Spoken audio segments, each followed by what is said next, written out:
भगवत गीता अध्याय 4 ज्ञान कर्म संन्यास योग का विस्तृत सार का वर्णन करते हैं। ईश्वर का दिव्य स्वरूप और कर्म का रहस्य अर्जुन भगवान श्री कृष्ण से पूछते हैं कि क्या संन्यास कर्मों का त्याग श्रेष्ठ है या कर्मयोग फलों की आसक्ति के बिना कर्म करना।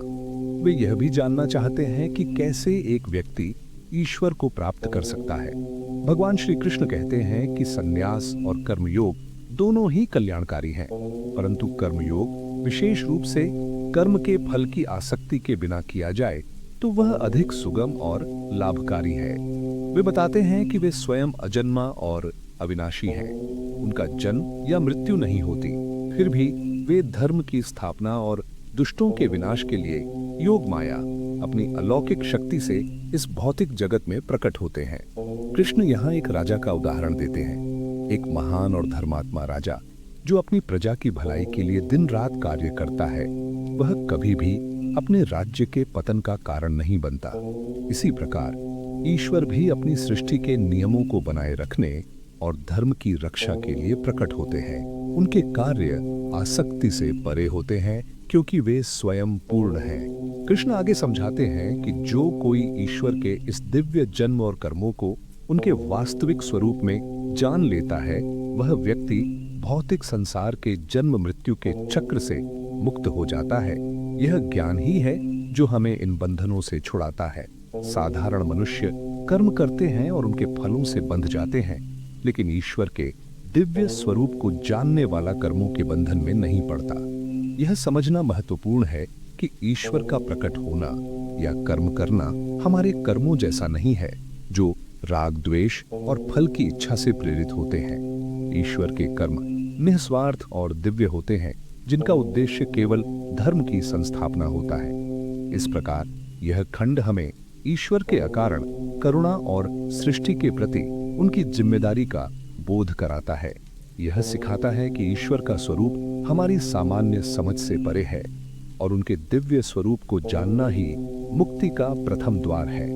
यह ज्ञान हमें यह भी सिखाता है कि हमें अपने कर्मों को ईश्वर के उद्देश्य से जोड़कर देखना चाहिए, न कि केवल व्यक्तिगत लाभ के लिए। ज्ञान की महिमा और कर्मफल श्री कृष्ण ज्ञान के महत्व पर जोर देते हैं और बताते हैं कि कैसे ज्ञान सभी कर्मफलों को भस्म कर देता है। भगवान कृष्ण इस बात पर बल देते हैं कि आत्मज्ञान यानी स्वयं को आत्मा के रूप में जानने का ज्ञान सबसे बड़ा पवित्रता का साधन है। वे एक दृष्टांत देते हैं, जैसे अग्नि किसी भी वस्तु को जलाकर राख कर देती है, उसी प्रकार ब्रह्म ज्ञान ईश्वर और आत्मा के एकत्व का ज्ञान सभी संचित कर्मफलों और पापों को भस्म कर देता है। कोई भी और वस्तु इतनी शक्तिशाली नहीं है जो इतने सारे कर्मफलों को नष्ट कर सके जितना कि यह दिव्य ज्ञान। एक विशाल रेगिस्तान है जहां दूर दूर तक पानी की कोई आशा नहीं है। अब यदि आपको एक अमृत की बूंद मिल जाए तो वह आपके जीवन को पुनः स्थापित कर सकती है। उसी प्रकार हमारा जीवन कर्मों के रेगिस्तान जैसा है, जहां हर कर्म एक इच्छा को जन्म देता है और वह इच्छा फिर नए कर्मों को प्रेरित करती है, जिससे एक अंतहीन चक्र चलता रहता है। आत्मज्ञान वह अमृत है जो इस पूरे रेगिस्तान को ही हरित बना देता है, अर्थात सभी पूर्व कर्मों के फलों को समाप्त कर देता है। श्री कृष्ण करते हैं कि जो व्यक्ति आत्मज्ञानी हो जाता है वह मन से तो कर्मों का त्याग कर देता है, फिर भी वह कर्मों को करता रहता है। यह विरोधाभासी लग सकता है, लेकिन इसका अर्थ यह है कि वह फलों की आसक्ति के बिना कर्म करता है। उसका मन आत्मा में स्थित रहता है और बाहरी कर्म केवल एक स्वचालित क्रिया मात्र रह जाते हैं, जिनके परिणाम से वह विचलित नहीं होता। ऐसे व्यक्ति को अकर्मा कहा जाता है, जो कर्म करते हुए भी कर्म के बंधन से मुक्त रहता है। यह ज्ञान हमें सिखाता है कि कर्म करना बुरा नहीं है, बल्कि कर्मों के प्रति हमारी आसक्ति और उनसे उत्पन्न होने वाली इच्छाएं हमें बांधती हैं। जब हम अपने स्वरूप को जान लेते हैं तो हम इन इच्छाओं से ऊपर उठ जाते हैं। कृष्ण यहाँ शुद्धि की बात करते हैं और यह शुद्धि बाहरी कर्मों से अधिक आंतरिक है। हमारा मन जब पवित्र हो जाता है तब हमारे कर्म भी स्वतः ही पवित्र हो जाते हैं। यह ज्ञान ही वह शुद्धि है जो हमें जन्म मृत्यु के चक्र से मुक्त करती है। कर्मयोग, फलों की आसक्ति के बिना किया गया कर्म, श्री कृष्ण कर्मयोग के महत्व को समझाते हैं और बताते हैं कि यह संन्यास से श्रेष्ठ क्यों है। भगवान कृष्ण अर्जुन को समझाते हैं कि कर्मयोग ही सबसे श्रेष्ठ मार्ग है, विशेषकर उन लोगों के लिए जो अभी पूरी तरह से विषयों से विरक्त नहीं हो पाए हैं। वे कहते हैं कि कोई भी व्यक्ति एक पल के लिए भी कर्म किए बिना नहीं रह सकता। प्रकृति के गुणों द्वारा सभी प्राणी विवश होकर कर्म करने के लिए प्रेरित होते हैं। इसलिए केवल कर्मों का बाहरी त्याग करना ही पर्याप्त नहीं है। जैसे एक किसान, वह बीज बोता है, खेत की जुताई करता है, सिंचाई करता है और कटाई करता है, ये सभी उसके कर्म हैं। लेकिन यदि वह हर समय केवल फसल की चिंता में डूबा रहे कि बारिश होगी या नहीं, पाला पड़ेगा या नहीं, मंडी में भाव अच्छा मिलेगा या नहीं, तो वह चिंता और तनाव में ही रहेगा। इसके विपरीत एक ज्ञानी किसान वही सारे कर्म करेगा, पूरी मेहनत और लगन से, लेकिन उसका मन परिणाम की चिंता से मुक्त रहेगा। वह ईश्वर पर भरोसा रखेगा और अपने कर्म को ही अपना धर्म मानेगा। ऐसे किसान को शांति मिलती है, चाहे फसल कैसी भी हो। कर्मयोग, फलों की आसक्ति के बिना किया गया कर्म, श्री कृष्ण कर्मयोग के महत्व को समझाते हैं और बताते हैं कि यह संन्यास से श्रेष्ठ क्यों है। भगवान कृष्ण अर्जुन को समझाते हैं कि कर्मयोग ही सबसे श्रेष्ठ मार्ग है, विशेषकर उन लोगों के लिए जो अभी पूरी तरह से विषयों से विरक्त नहीं हो पाए हैं।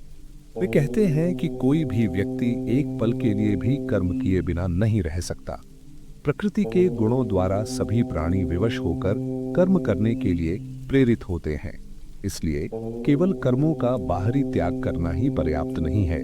जैसे एक किसान, वह बीज बोता है, खेत की जुताई करता है, सिंचाई करता है और कटाई करता है, ये सभी उसके कर्म हैं। लेकिन यदि वह हर समय केवल फसल की चिंता में डूबा रहे कि बारिश होगी या नहीं, पाला पड़ेगा या नहीं, मंडी में भाव अच्छा मिलेगा या नहीं, तो वह चिंता और तनाव में ही रहेगा।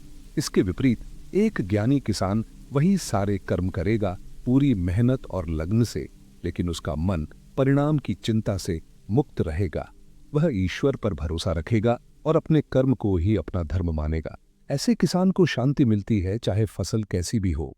कृष्ण इस बात पर जोर देते हैं कि जो व्यक्ति अपने सभी कर्मों को ईश्वर को समर्पित करके, अर्थात यह मेरा कर्म नहीं बल्कि ईश्वर की इच्छा है, इस भाव से करता है, वह कर्म के पाश से लिप्त नहीं होता। ऐसा कर्म योग का अभ्यासी पुण्य और पाप दोनों से मुक्त हो जाता है, क्योंकि उसके कर्म आसक्ति से रहित होते हैं।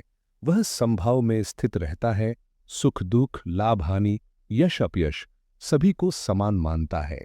यह खंड हमें सिखाता है कि कर्मों को छोड़ना एक जटिल और कठिन कार्य है, विशेषकर उन लोगों के लिए जो अभी प्रारंभिक अवस्था में हैं। कर्मयोग उन्हें ज्ञान की ओर ले जाने का एक सुरक्षित और प्रभावी मार्ग प्रदान करता है।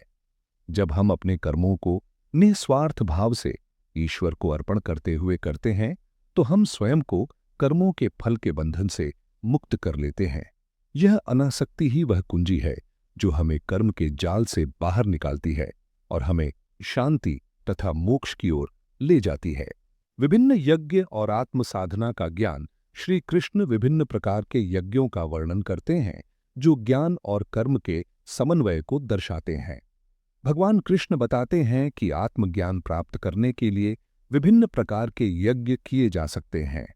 ये या मिलेगा या नहीं, तो वह चिंता और तनाव में ही रहेगा। इसके जो केवल सामग्री से नहीं बल्कि आंतरिक शुद्धि और समर्पण से पूर्ण होते हैं। कुछ प्रमुख यज्ञों का वर्णन इस प्रकार है। एक, द्रव्य यज्ञ। यह सामान्य यज्ञ है जिसमें सामग्री जैसे घृत, अन्न आदि को अग्नि में अर्पित किया जाता है। एक, तप यज्ञ। इसमें शरीर को कष्ट देकर जैसे उपवास, ब्रह्मचर्य पालन करके तपस्या की जाती है। 2, योग यज्ञ। इसमें श्वास को नियंत्रित किया जाता है। अपान वायु, नीचे की ओर बहने वाली वायु को प्राणवायु, ऊपर की ओर बहने वाली वायु में, और प्राणवायु को अपान वायु में लीन किया जाता है। यह प्राणायाम का एक रूप है। 3, स्वाध्याय यज्ञ। इसमें शास्त्रों का अध्ययन और ईश्वर के स्वरूप का मनन किया जाता है। 4, ज्ञान यज्ञ। यह सर्वश्रेष्ठ यज्ञ है जिसमें समस्त कर्मों को ज्ञान में विलीन कर दिया जाता है। अर्थात जब व्यक्ति आत्मज्ञान प्राप्त कर लेता है तो उसके सभी कर्म, भावनाएं और विचार ब्रह्म में समाहित हो जाते हैं। जैसे एक बार एक ज्ञान पिपासु साधक था। वह विभिन्न प्रकार के यज्ञ करता था। कभी वह दान पुण्य करता, कभी कठोर तपस्या करता, कभी शरीर को कष्ट देता, लेकिन उसे शांति नहीं मिलती थी। एक दिन एक वृद्ध ज्ञानी संत ने उसे देखा और कहा, पुत्र, तुम बाहरी क्रियाओं में उलझे हो, असली यज्ञ तो तुम्हारे भीतर है। जब तुम ईश्वर को अपने भीतर जानने लगोगे तो सभी यज्ञ स्वतः पूर्ण हो जाएंगे। साधक ने संत की बात मानी और आत्मचिंतन में लग गया। धीरे धीरे उसने अपने स्वरूप को पहचाना और उसी क्षण उसे अनंत शांति का अनुभव हुआ। उसके सभी पिछले कर्म, उनकी आसक्ति, सब ज्ञान की अग्नि में भस्म हो गए। कृष्ण स्पष्ट करते हैं कि इन सभी यज्ञों का अंतिम लक्ष्य एक ही है, ईश्वर की प्राप्ति और मोक्ष। वे यह भी बताते हैं कि ज्ञान ही इन सभी कर्मों के अनुष्ठान से श्रेष्ठ है, क्योंकि ज्ञान के प्रकाश से ही अज्ञान का अंधकार दूर होता है।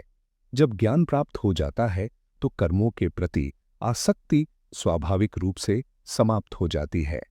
यह खंड हमें सिखाता है कि यज्ञ केवल बलि चढ़ाना नहीं है, बल्कि ईश्वर के प्रति समर्पण का एक व्यापक भाव है।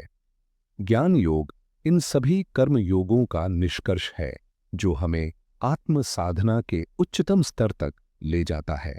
गुरु की आवश्यकता। श्री कृष्ण भगवान अर्जुन को गुरु की शरण लेने और अपने क्षत्रिय धर्म का पालन करने का निर्देश देते हैं।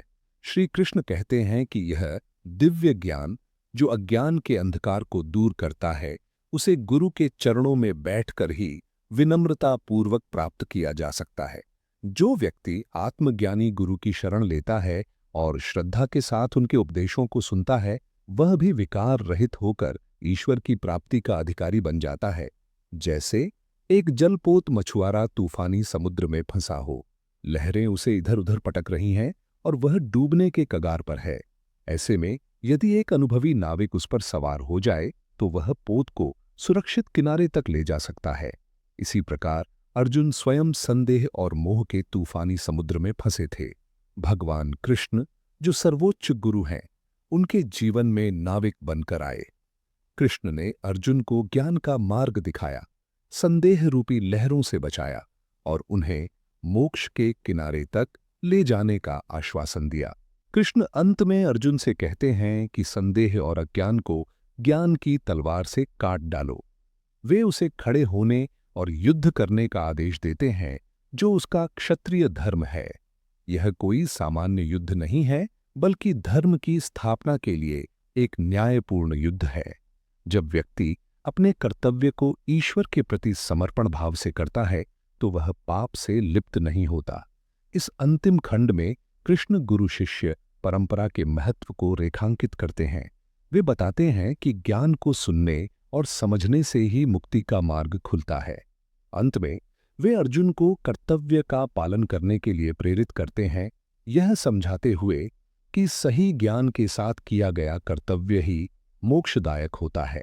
यह खंड हमें सिखाता है कि सच्चा ज्ञान हमें कठिन परिस्थितियों में भी सही निर्णय लेने की शक्ति देता है और ईश्वर पर अटूट विश्वास हमें अपने धर्म का निर्भयता से पालन करने के लिए प्रेरित करता है। यह भगवद गीता के 4 अध्याय का एक विस्तृत सार है, जिसको आनंददायक बनाने का प्रयास किया गया है। आशा है कि आपको यह प्रस्तुति पसंद आएगी। भगवद गीता अध्याय 4 का सार अगर आपको पसंद आया हो तो मेरे चैनल को लाइक करें, सब्सक्राइब करें और शेयर करें।